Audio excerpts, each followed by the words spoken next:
Praise the Lord.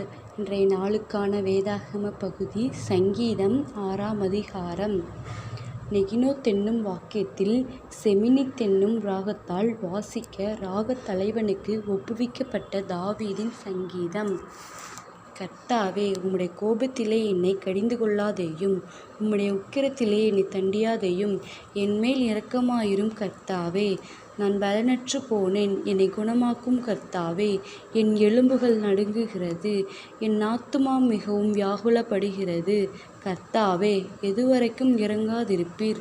திரும்பும் கர்த்தாவே, என் ஆத்துமாவை விடுவியும். உம்முடைய கிருபையின் நிமித்தம் என்னை இரட்சியும். மரணத்தில் உம்மை நினைவு கூறுவதில்லை, பாதாளத்தில் உம்மை துதிப்பவன் யார்?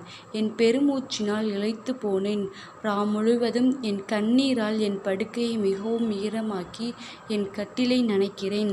துயரத்தினால் என் கண்கள் குழிவிழுந்து போயிற்று, என் சத்துருக்கள் அனைவர் நிமித்தமும் மங்கி போயிற்று. அக்கிரமக்காரரே, நீங்கள் எல்லாரும் என்னை விட்டு அகன்று போங்கள். கர்த்தர் என் அழுகையின் சத்தத்தை கேட்டார், கர்த்தர் என் விண்ணப்பத்தை கேட்டார். கர்த்தர் என் ஜெபத்தை ஏற்றுக்கொள்ளுவார். என் பகைஞர் எல்லாரும் வெட்கி மிகவும் கலங்கி போவார்கள். அவர்கள் பின்னாக திரும்பி சடுதியிலே வெட்கப்படுவார்கள். ஆமென். God bless you all. Thanks for watching.